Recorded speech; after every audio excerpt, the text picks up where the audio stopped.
Hey everyone, welcome back. It's been a while, a couple of weeks, and I finally have a little bit of time to make this phenomenal recording here. This is a very unusual video because I don't usually cover single games of mine unless they're very spectacular, but this one I thought was quite comical. So, without further ado, let's jump into this game here. Uh, and this game is one I have with the black pieces, and I'm playing against Drunk Knight 007, or maybe Dr. Knight. I'm not sure. Actually, I read it as Drunk, but I think it's Doctor. It's Dr. Knight 007, rated 1427. And here I am, 1537, my rating. And we get D4, and we get E6 from me. And So this is generally a very simple idea in the opening. I just want to put the pawn on d5, put the knight on f6, and it's a very flexible opening move. So e6 is fine. We get bishop to f4, so we're going for London here, and we can see out of the opening that I get the c5 move, and I get my setup against the London. So now we get c3, and now I play bishop to d6, and after the trade of bishops, the knight goes to d2 here. I castle, we castle, and then I play this move a6 here. Once again, you know it's me and not AI because I literally can't say the name of any square properly. I say h6 or a3 or h3 or whatever instead of a6. So, you know, computers can't copy mistakes. That's really the thing, right? Anyway, a6 here is played. The idea being, again, I just want to stop anything from going here, and also maybe I want to play b5 in the future. Maybe go for c4, though it's more likely I'll have a trade in the center, play b5, put the bishop here or maybe here, and then bring the rooks to the c file. And you'll see that actually is what happens in the game. So here we get b3, and now I trade in the center. And now I play this move bishop to d7. I don't want to play b5 prematurely because after the knight takes, I don't want my queen necessarily to be on the c file. Instead, I put a rook on the c file here. And now we can see that this pawn here is looking a little bit tender after a move. Well, first I moved my knight out of the way here because I just wanted to open up the pressure on the c pawn. And my opponent offers a trade of knights, so I just chop that off, and now I play b5. And now you can see that the c-pawn is very difficult to defend. You can't just lunge forward here because after takes, you are simply losing the pawn. And not only are you losing the pawn, black has all the advantages of the position with the double open files. You know, the knight that can jump in. Your knight is active here, but really these two open files and the rooks are going to decide the game, in addition to the additional pawn. So, after b5 here, my opponent plays b4, which is also a bit of a concession because now I can plant the rook here. Now this is actually not such a great move because this move bishop back can hit the rook instantly. However, my opponent chooses to instead play rook to c1 here. And now, after I bring my other rook to the party, now my rook does get cooked. So it does have to go back. And now this is the position we have. I again have pressure over here. Maybe I have ideas of the knight coming in.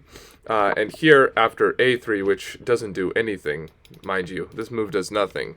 I play this move e5, and the knight goes back to f3, and now I play knight to e4.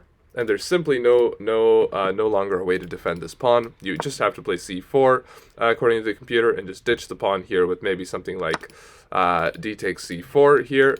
And the reason you play d takes c4 instead of b takes, though both are probably okay, here, the reason d takes c4 is slightly preferred is because if you go here, you just allow white the opportunity to maybe create a passed pawn. So you don't really want to do that. Instead, you go for, oh, sorry, I can't make the arrows here. So after c4, you would just take with the pawn here, and you would have, you know, you would be hit with something like this. You'd maybe put the queen back, and then you'd be fine. You know, you may lose this pawn, but you're going to have this protected passed pawn. It's totally fine.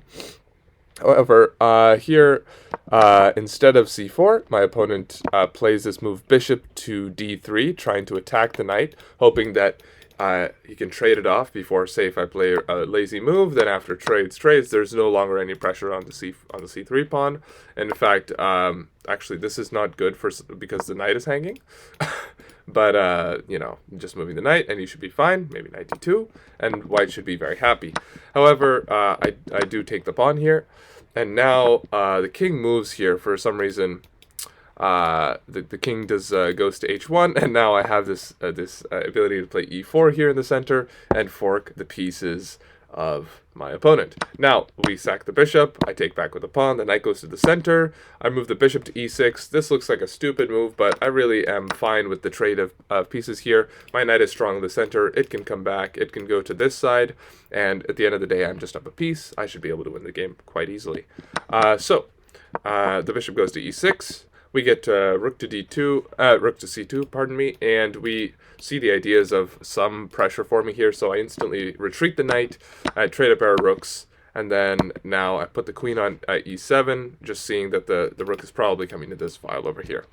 Now the g4 is a crazy move, and here I should probably instantly play a move like queen to h5, just going after the king, which looks like a decent move. Instead, I choose to play knight to b6. Which looks like it's going the wrong way, but you can see shortly that I actually managed to transfer the knight into the white position right near the king. And now if I can get the move queen h4 and I said queen h5 last time, didn't I? I meant queen h4, you know it. So queen h4 and then queen h3 would be GG's, so that's what I want. So now after the knight comes into the center, defending the h3 pawn, I nevertheless do play queen h4 here. And now I'm threatening to maybe kick out this knight, or maybe take the pawn over here on f2 if it's not guarded, and then deliver checkmate on h2. So in this position, king g2 is played to defend the f2 pawn, and now you guys can pause the video to find the easily winning move here. It's very simple, it's not that difficult, and I'll give you a couple seconds as well. Yes, so the idea is, why not just bring the last remaining piece to the party here with rook to c2, attacking f2, and now it's actually mate in 9, according to the computer. After rook here, check, queen takes. Of course, the back rank is defended. Otherwise, it would be a very sad turn of events here if you moved the rook and then lost the game due to back rank checkmate. But sorry. After rook to c2, the game is well and truly done and dusted, because after rook here, now you have bishop takes g4. You sacrifice. You open up the king, and after this is very quickly going to be checkmate. So easy enough, and the game should be done, right? Yeah, no. In this position, I play g5, cut the queen's communication to d8, hang checkmate in 1 because of this queen in the corner, and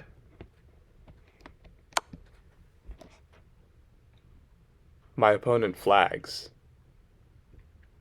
This was a bullet game, and if you look at the review, I hope it shows on the overlay, by the way. I played with 83.5, which is kind of hilarious, but it was completely winning for me until the very end there. You can see the spike, but that's a ridiculous way to finish a game, if you ask me. Ridiculous. Anyway, bye-bye.